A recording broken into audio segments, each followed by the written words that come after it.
Então, dando continuidade, nós vamos ver hoje mais alguns aspectos a respeito da fé. E eu tenho plena convicção que o Senhor ele vai falar com você de uma forma muito profunda.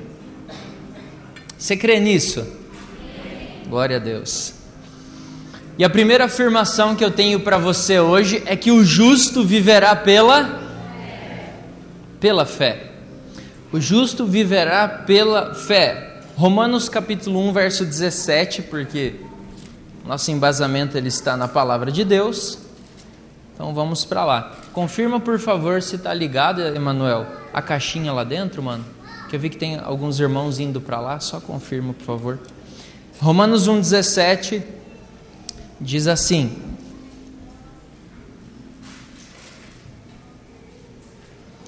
porque nele a justiça de Deus é revelada de fé em fé, como está escrito: o justo viverá pela fé. E você sabe o negócio que me chama a atenção nesse versículo? É esse de fé em fé. É mais um motivo da gente acreditar que nós precisamos de fé para todas as coisas, porque é de fé em fé que nós andamos, porque o justo viverá pela fé. Você é justo nas suas obras?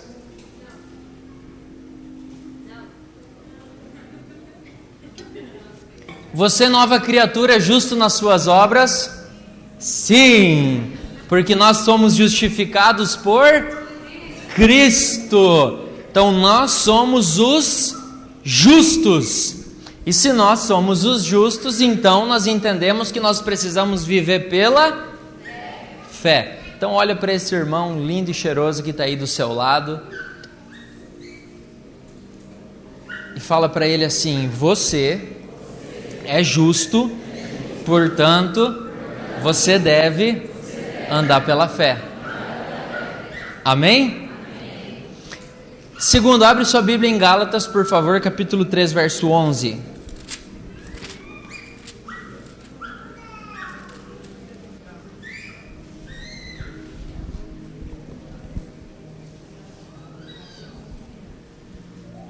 Gálatas 3:11 diz assim: eu espero, tem problema não. Enquanto tem barulho de Bíblia, eu espero. É só mais coisa pro Rafa editar depois, enquanto a gente fica esperando. Gálatas 3:11 diz assim: que nenhum homem é justificado pela lei perante Deus. Isso é evidente, porque o justo viverá pela... Mais um versículo, e Hebreus capítulo 10, verso 38.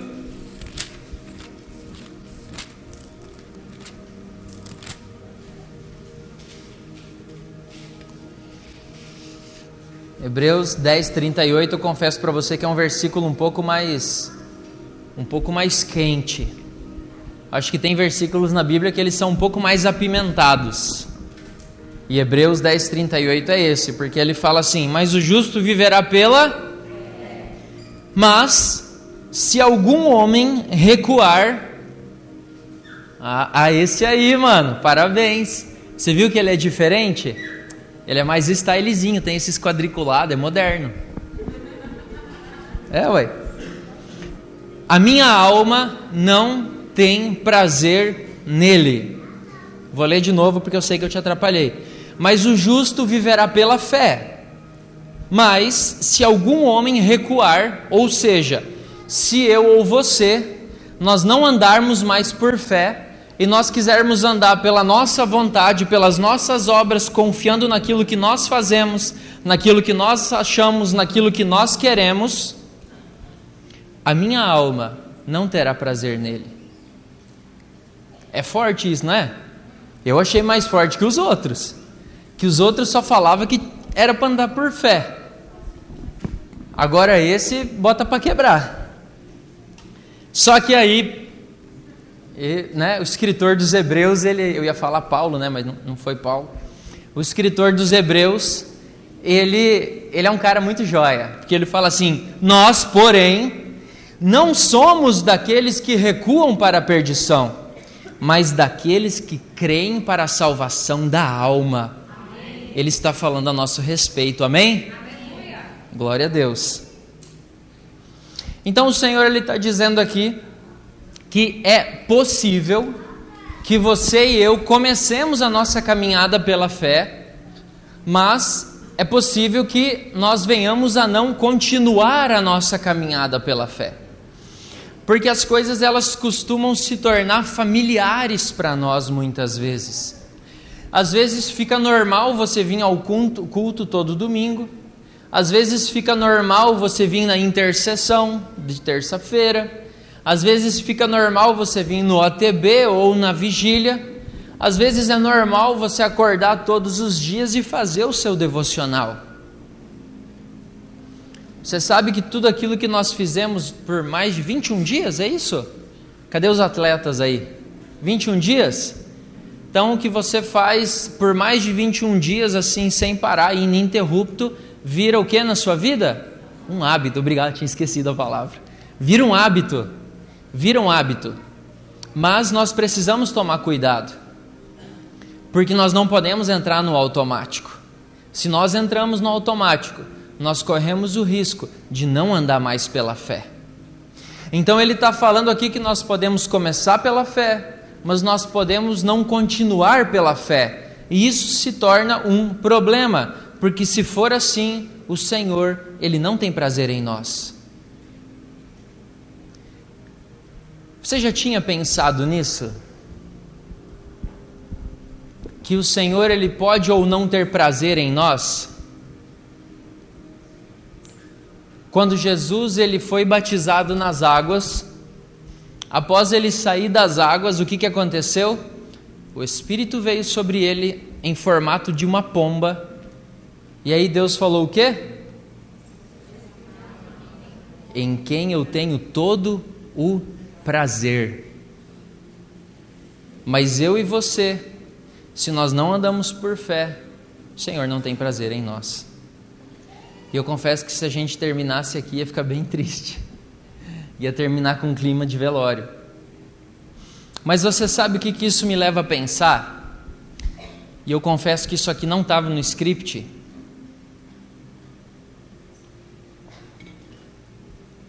Que é tudo por amor. É tudo sobre o amor. É tudo sobre Ele. Sabe, e a cada dia eu tenho mais convicção disso, que é tudo sobre amor.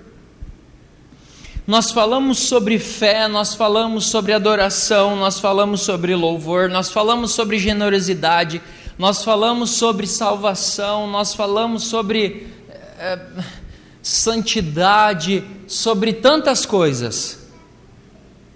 Mas o fundamento de tudo, ele acaba sendo o amor.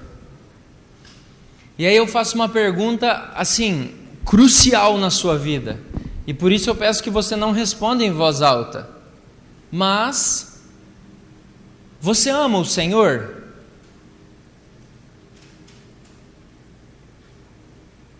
Você sabe por que eu te pergunto? Porque você se importa em o Senhor, Ele ver a sua vida e Ele sentir prazer nela?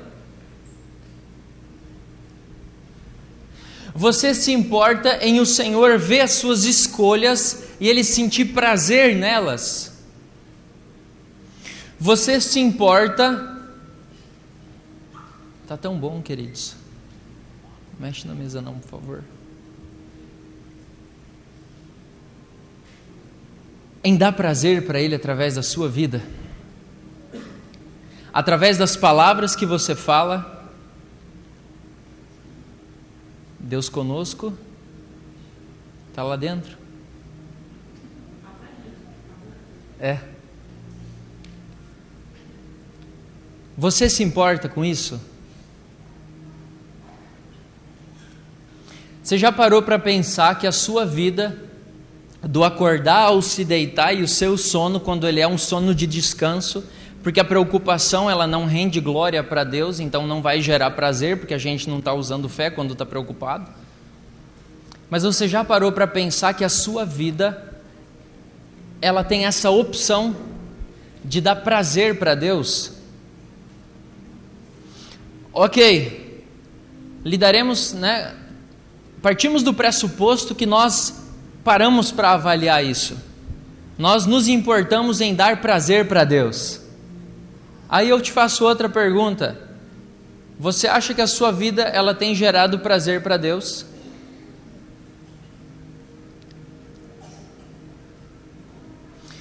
O que você tem feito através do sangue que foi derramado e desse corpo que foi castigado lá na cruz, gera prazer para Deus?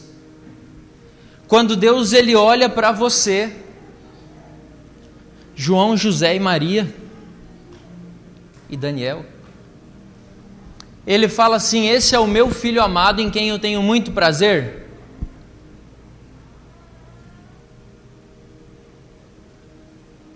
Você se ocupa em dar prazer para Deus?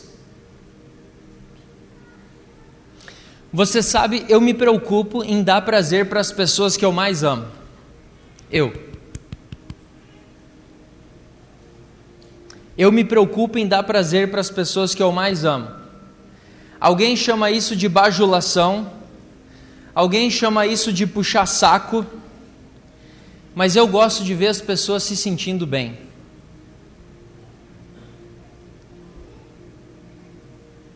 Cadê a Lu? Levanta sua mão aí para mim te ver.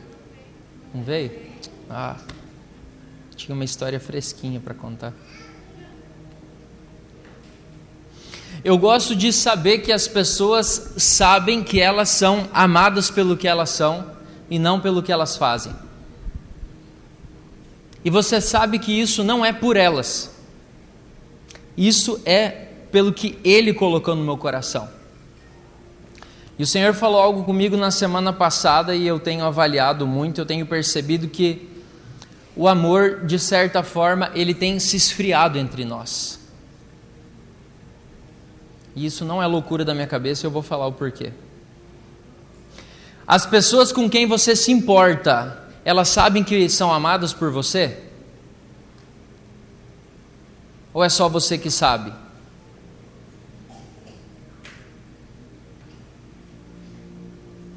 As pessoas que você tanto fala que se importa, elas sabem que são amadas por você por ações, por gestos, até simples.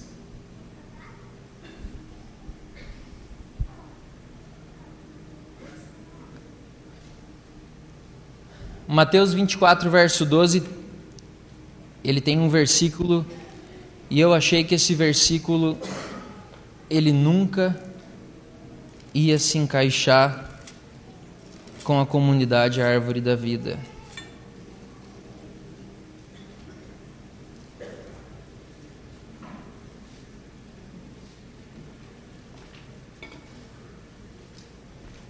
Mateus 24, 12 ao 14 diz assim: e por se multiplicar a iniquidade, aí você fala assim, a iniquidade é o povo do mundo, né?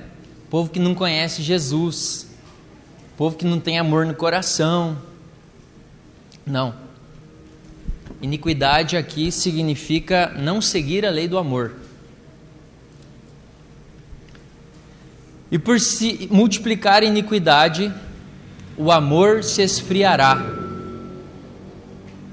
O amor se esfriará. Esse esfriará fala que o amor será enfraquecido de quase todos.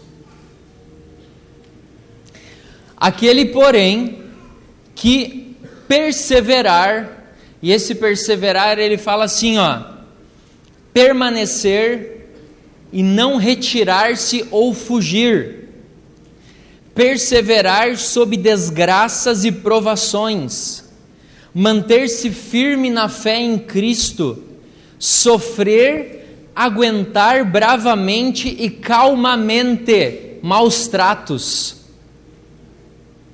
Você já se pensou nessa situação? Aquele, porém, que perseverar até o fim, esse será salvo. E será pregado esse evangelho do reino por todo o mundo, para testemunho a todas as nações. Então virá o fim. Na última ceia, eu não ia pregar nada e o Senhor ele gerou algo no meu coração em relação à igreja.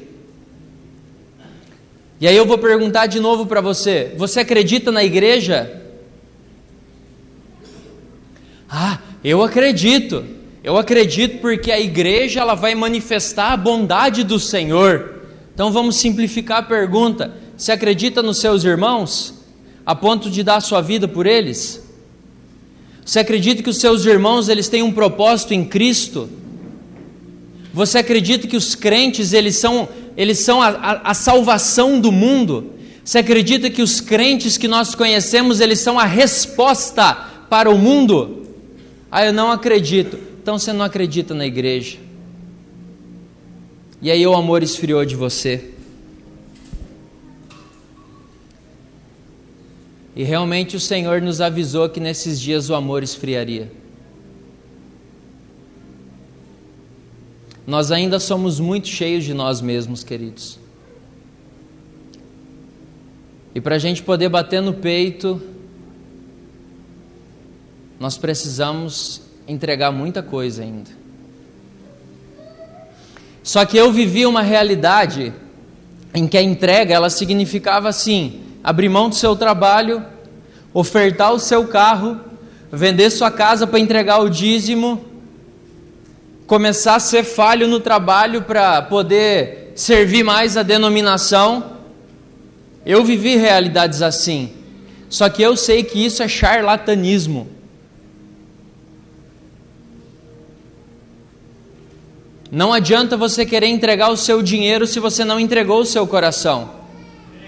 Não adianta você querer fazer alguma coisa se você ainda tem a sua agenda escondida. De Deus não se zomba, diz o Senhor.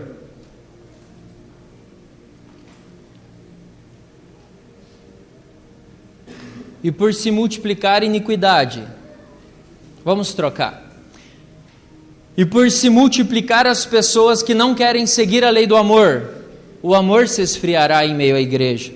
Ele será enfraquecido de quase todos. Aquele, porém, que permanecer, que não retirar-se ou fugir, aquele que preservar sob desgraças e provações, aquele que manter firme a sua fé em Cristo, aquele que sofrer, que aguentar bravamente e calmamente maus tratos até o fim, esse será salvo. E será pregado esse evangelho do reino. Esse é o evangelho do reino. Por todo o mundo, para testemunha a todas as nações. Então virá o fim. E eu fico muito triste. Eu fico triste porque às vezes nós temos experiências que não é do irmão que está conhecendo Jesus agora. É do irmão que bate no peito e fala que tem 10 anos de crente. Não é do irmão às vezes que está desviado, que esse trem de igreja é uma desgraça mesmo, vai para o mundão, aí depois ele volta para Jesus, reconcilia e tudo mais. Não é desse irmão que a gente vê que o amor se esfria, é daquele que bate no peito e fala assim: eu vou, eu faço, eu sou, eu tenho revelação, eu sei. Mas daí alguém pisa no calo, alguém engana, alguém dá maltrato, aí você fala assim: também não quero mais, cansei de brincar, vamos mudar a brincadeira? Brincadeira ficou chata agora, não sabe brincar, né? Não desce pro play.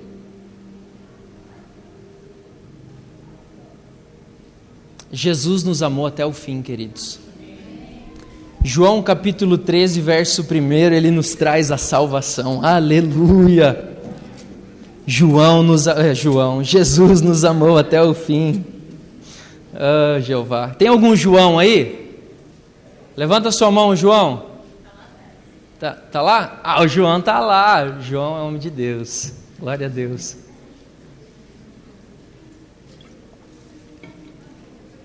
João capítulo 13, verso 1 diz assim: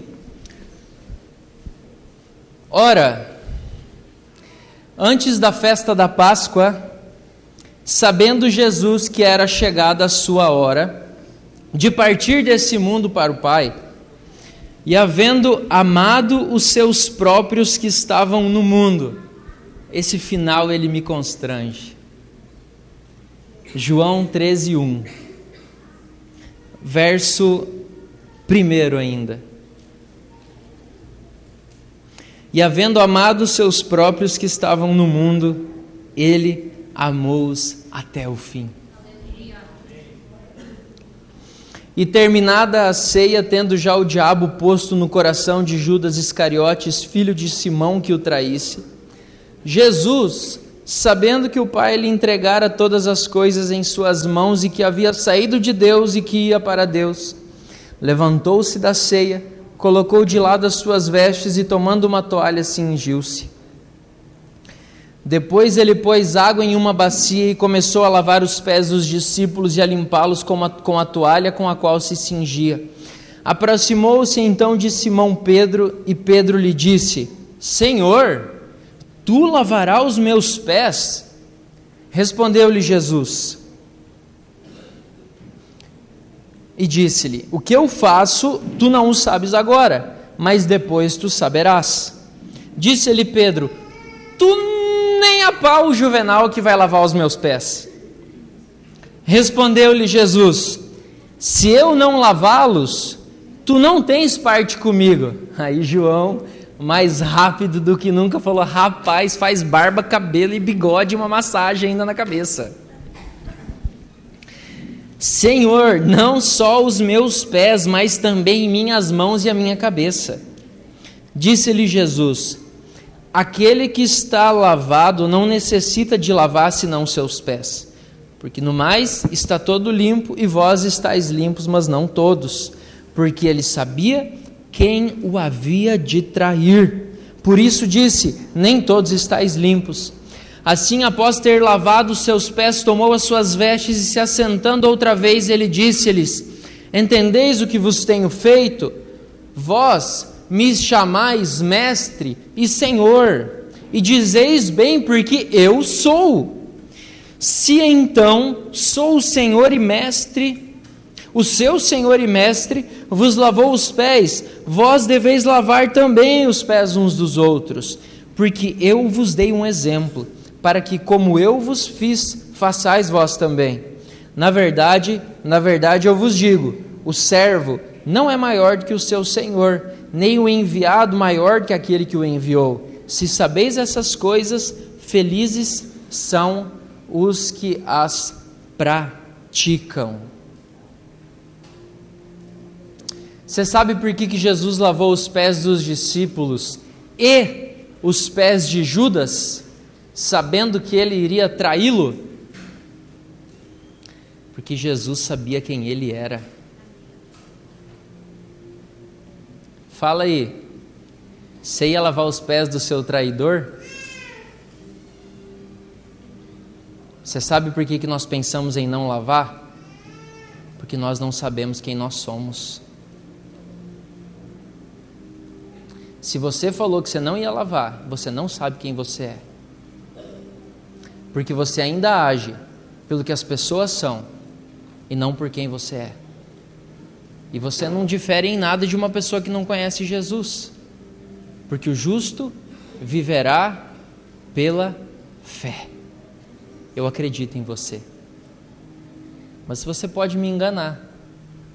Não é por mim, é por Ele. Lembra da nossa conversa lá no container? É por Ele. Não é por nós. Só que nós ainda achamos que essa ceia fala por nós. Nós achamos que é o nosso sangue e que é o nosso corpo. Mas não é, queridos. É de Jesus. E se alguém trair ou enganar você, é a Ele que está fazendo. Se você acha que alguém pode te trair e te enganar, é porque você ainda não sabe que você morreu. É Jesus quem vive a sua vida por você agora. E essa vida que agora você vive na carne, você vive pela fé no Filho de Deus, que a si mesmo se entregou e se esvaziou por você. Mas aí você fala assim: me enganou, conheço esse tipo, não vou deixar me enganar de novo. É muito eu numa história só. Agora, a partir do momento que você entende que você morreu e que você sai de cena, aí você vive em paz. Ok, me enganou. Ok, me maltratou. Tadinho, não sabe quem ele é para agir dessa forma. Precisa conhecer Jesus. Se soubesse quem é em Jesus, nunca ia tratar assim os outros. Mas aí nós nos amamos mais do que ao próximo. E aí nós voltamos na questão do amor que se esfria por causa das perseguições. Só que nós temos um conceito. Hoje pela manhã eu recebi uma notícia, não lembro se foi em grupo de WhatsApp, onde é que foi, se foi no Instagram, de um casal lá de um país africano, não lembro qual que é. Oi? Lá do Camarões. Ele, tradutor de Bíblia, né, na língua deles, e ela, a esposa dele, não sei o que ela fazia, ele foi torturado até a morte e ela teve o braço decepado. Nós achamos que perseguição é isso. E aí nós não entendemos que são as raposinhas que destroem a vinha. E as pequenas respostas que nós não damos, ou melhor, nós sempre damos uma resposta, e as pequenas respostas que nós damos no dia a dia, elas vão nos destruindo. E aí nós deixamos de andar pelo amor, e esse amor vai se esfriando entre nós. E não é amor com os que estão de fora, é amor com os que estão de dentro. O pior de tudo é isso. Quando nós deixamos de acreditar nos irmãos, nós temos um problema. Você para de acreditar no seu irmão quando você, por exemplo, deixa de vir num culto com ele, porque você acha que não muda nada. Fala assim: hoje eu vou, sei lá, fazer o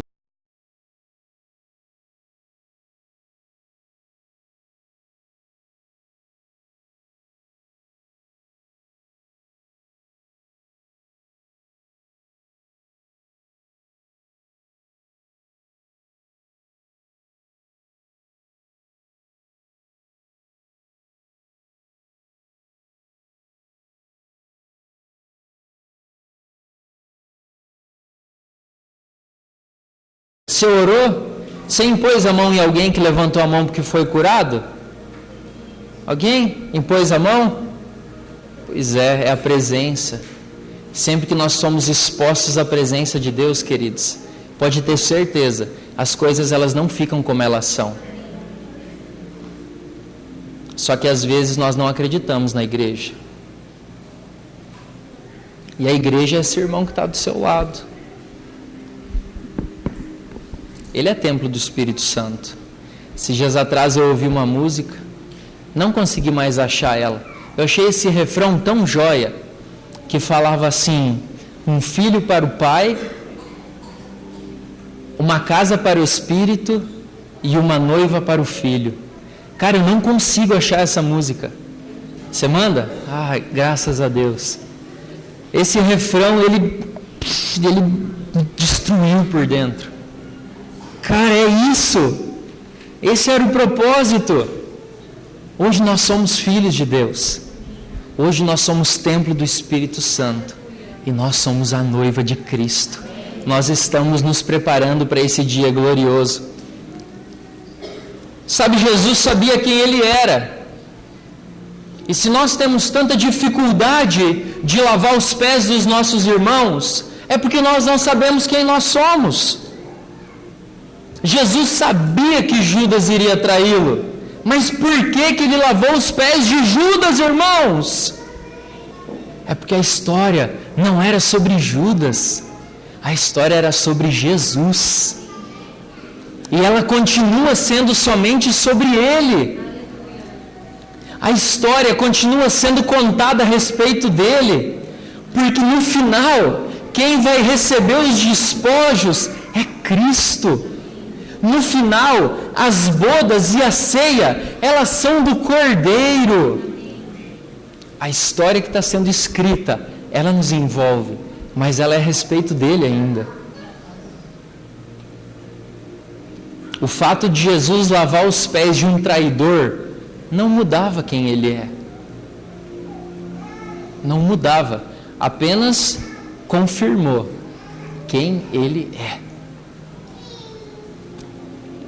E o evangelho que vai ser pregado em todo o mundo é esse evangelho do reino de justiça, paz e alegria no Espírito Santo. Tudo isso fundamentado em quê? No amor. No amor. Ele é a base. Jesus morreu por amor. Deus amou o mundo. E a maneira com a qual ele amou o mundo fez ele entregar seu filho. Ele deu tudo por amor. Porque Deus amou, ele deu tudo. E sabe, queridos, o tempo que nós vivemos hoje, aqui nessa terra, por mais que você possa não estar muito interessado na palavra a ponto de conversar com o seu irmão, e se você está conversando é para você que eu estou falando, o tempo que nós estamos vivendo aqui é tempo de entregar tudo. É tempo de entregar tudo. Nós precisamos amar até o fim. E acredite nisso. Vale a pena acreditar em Jesus. Eu acho estranho que às vezes as pessoas acham que confiam a salvação para Jesus, mas não confiam a vida. Você pode se frustrar no dia que você morrer. Porque se a salvação ela é pela fé, e a vida também, se eu não vivo pela fé, quem disse que eu tenho fé para ser salvo?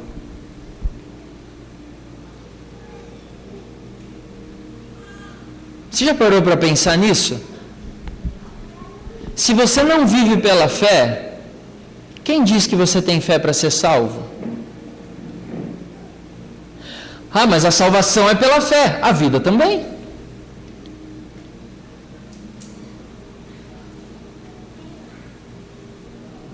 Não podemos acabar aqui.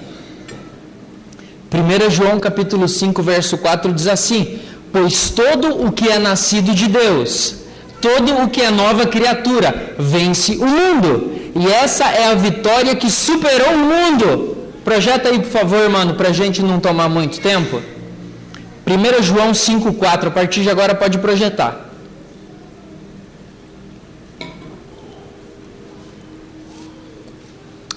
João 5,4.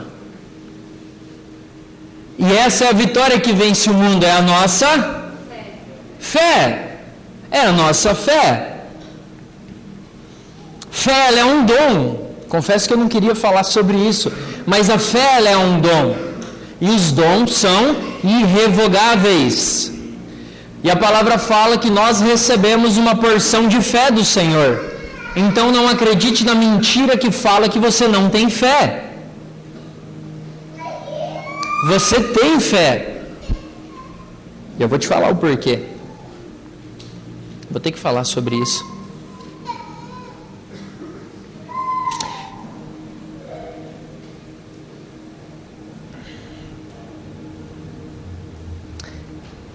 Sabe,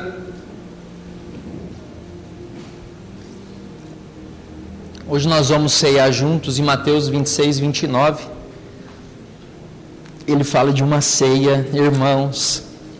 Olha, nós buscamos fazer com excelência a nossa ceia aqui. Não sei se você reparou, mas nós temos uma mesa nova. Dá uhul aí, por favor.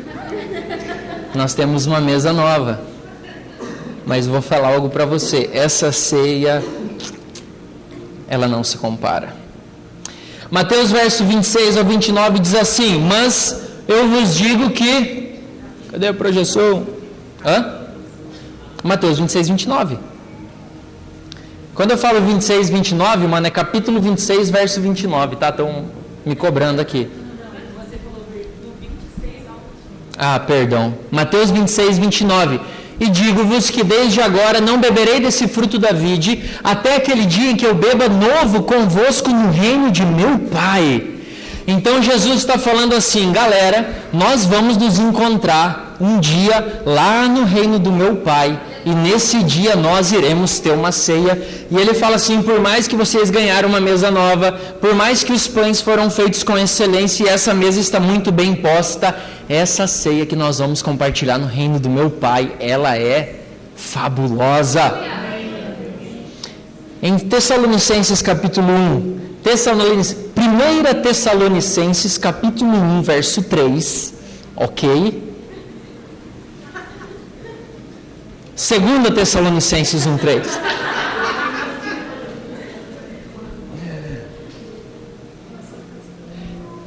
Sempre devemos, irmãos, dar graças a Deus por vós, como é justo, porque a vossa fé cresce muitíssimo. Para por aí. Então Paulo está falando para os irmãos da Tessalônica que a fé deles cresce muitíssimo. Como consequência dessa fé, o amor de cada um e o amor de cada um de todos vós aumenta para quê? Uns para com os outros. Próximo versículo. De maneira que nós mesmos nos gloriamos de vós nas igrejas de Deus, porque Paulo contava vantagem dos irmãos da Tessalônica, traduzindo para o português, né? Por causa da vossa paciência e fé, e em todas as vossas perseguições e aflições que suportais. Para por aí, calma aí, volta. Então Paulo está falando assim, lembra dos versículos que vocês leram, falando do amor que se esfria, por causa que não está seguindo o amor, por causa que os irmãos começam a perseguir, e aí você já e não ama mais? Ele está falando assim, olha, se a sua fé ela for aumentada, o amor entre vocês também vai aumentar, porque ele está falando em todas as vossas perseguições e aflições que suportais. Próximo versículo. Prova clara do justo juízo de Deus, para que sejais... Que tradução ruim, vem para cá. A tradução é boa, mas não é a palavra que eu queria. O que é prova clara do justo julgamento de Deus, para que sejais considerados... Pode apagar, por favor, senão os irmãos vão querer ler ali. Do julgamento de Deus, presta atenção, para que sejais considerados dignos do reino de Deus, pelo qual também sofreis. Jesus falou assim, eu não vou mais beber desse, não porque isso aqui é suco e lá era vinho, eu não vou mais beber desse fruto da vide, até que eu encontre vocês de novo, na ceia, lá no reino do meu Pai. E aqui Paulo está falando assim, se você não tiver sua fé aumentada, você não vai andar em amor, e se você não andar em amor e tiver sua fé aumentada, você não é digno de entrar no reino do meu Pai.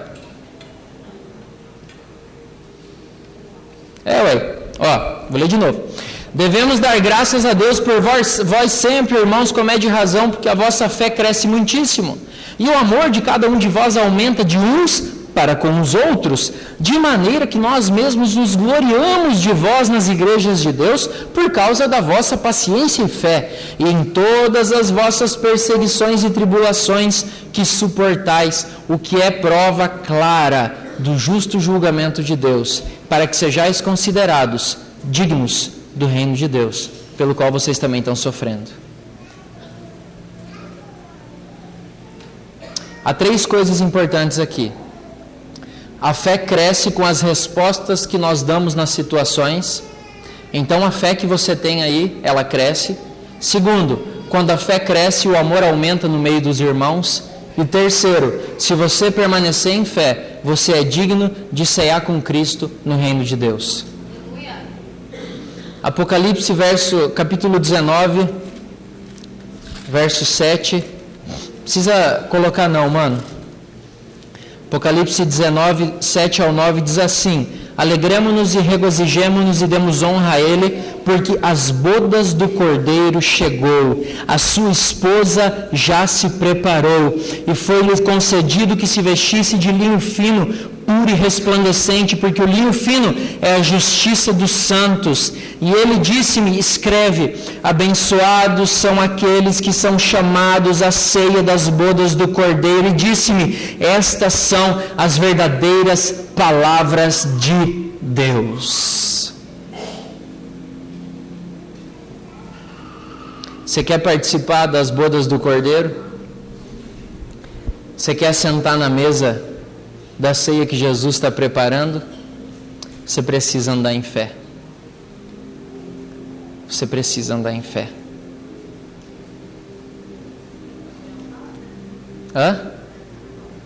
Abraão está lá, ao pai da fé.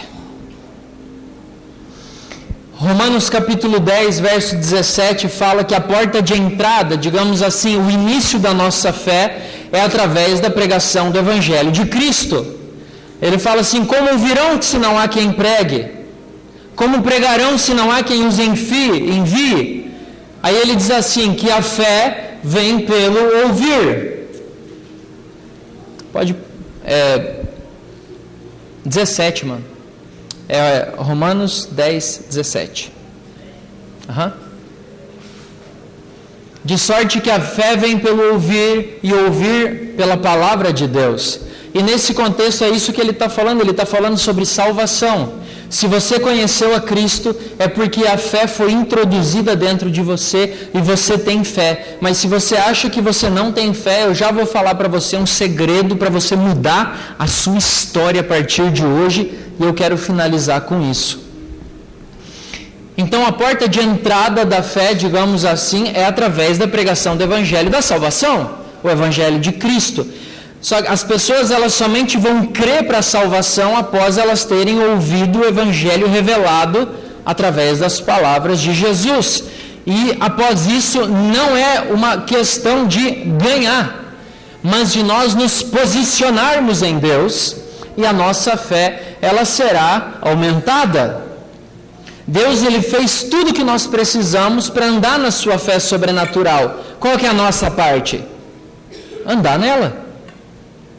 Nós precisamos andar em fé. Atos capítulo 3 fala da história daquele coxo na Porta Formosa. E os apóstolos eles falam assim, por que vocês se maravilham disso? Ou por que vocês estão olhando para nós como se pelo nosso próprio poder ou piedade nós tivéssemos feito esse aleijado andar? Verso 16, pela fé em nome de Jesus, é que esse mesmo nome fortaleceu a esse homem que agora vedes e reconheceis. Sim, a fé que vem por meio de Jesus, deu a este saúde perfeita na presença de todos vós. E aqui eu volto para a pregação. Mateus capítulo 17, verso 14. Pode abrir lá, por favor.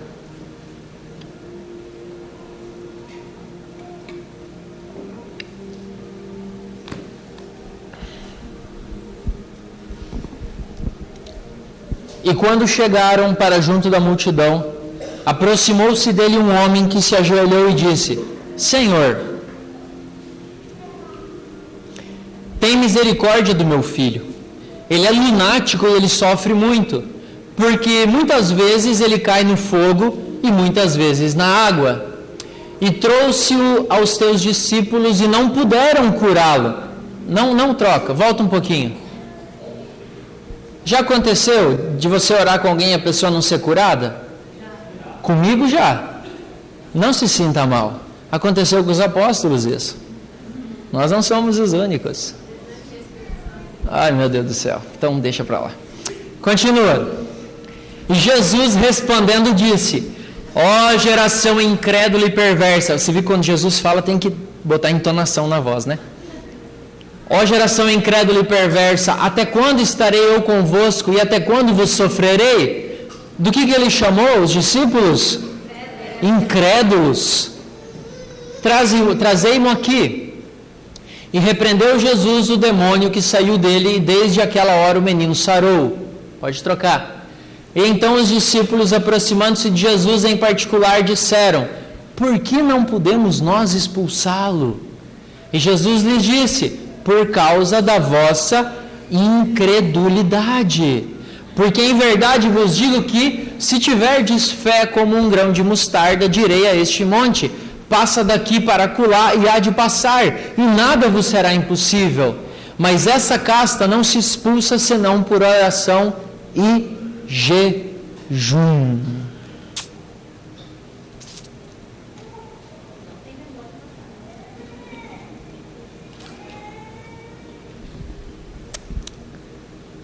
Você sabe que o mundo ele não vê Jesus. O mundo ele tem os olhos vendados ainda. Eles não veem Jesus. Mas eles nos veem. E é direito deles ver Jesus através de nós. E é responsabilidade nossa mostrar Jesus para eles. Nós somos a porta do céu aqui na terra, queridos. Você é a porta do céu. Porque você é a habitação do Espírito Santo. E quando você encontra as pessoas, você tem a responsabilidade de conectá-las com o Senhor. Aí sim, a partir desse momento, eles começam a ver Jesus. Você é, olha para o seu irmão e coloque ele no compromisso. Fala assim: você é a resposta que o mundo está buscando. Só que aí, o homem trouxe o filho dele. Cara, imagina você com um filho que se joga no fogo.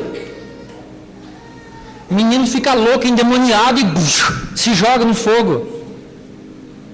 Você já pensou o desespero desse pai? Aí ele fala assim: cara, eu conheci... Quem que eu conheci? Né? Não é sobre mim. Eu conheci o Victor. Cara, o Victor é crente, mano. Victor, o meu filho. Cara, o meu filho, ele é endemoniado e ele se joga no fogo. Ora por ele, por favor. Aí o Victor ora com o menino. Imagina, deve ser todo deformado, cara. Cabelo, pra que cabelo, né? No fogo? É verdade. Cicatriz por tudo que é lado. Aí o Victor fala: rapaz do céu, onde é que eu boto a mão nesse guri? Puro ferida. Aí ele ora com ele. E aí o que acontece? Não acontece nada. Aí o pai olha assim e fala: mas Victor, você não é crente? Você não nasceu de novo? Claro que ele não sabe de tudo isso, né? Você não é nova criatura? Como Jesus era aqui nesse mundo, você também, não é verdade? Você não anda em poder igual Jesus? Cristão, essa palavra cristão, não vou tirar do Vitor, ele está ficando sem graça. Essa palavra, não, mano, perdoa, cara. Essa palavra cristão que vocês se autodenomina, não significa que vocês são pequenos cristos, e como pequenos cristos vocês fazem o que ele fazia. Mas o meu filho, ele continua se jogando no fogo. Aí o Vitor, não. Aí nós vamos orar. Nós falamos assim: Jesus, por quê? Fala assim: seu incrédulo, você tem que acreditar. Você precisa viver também pela fé. Geração incrédula e perversa, por quanto tempo eu vou ficar com vocês?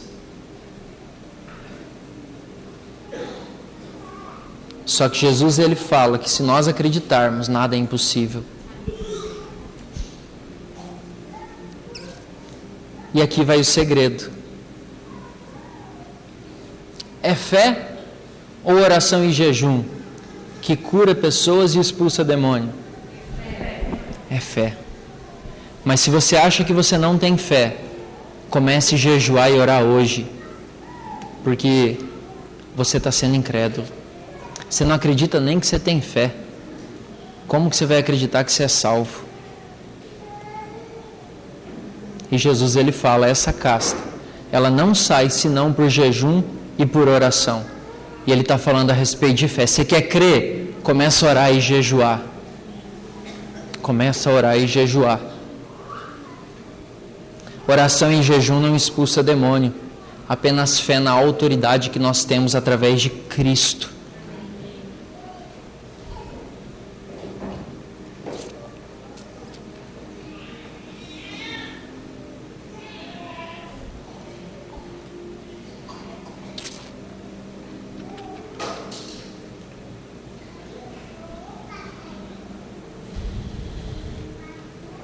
Vamos ficar de pé.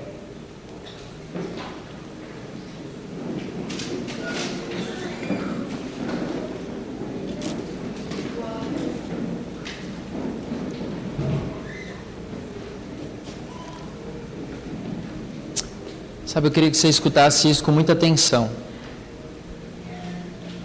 A palavra de Deus para nós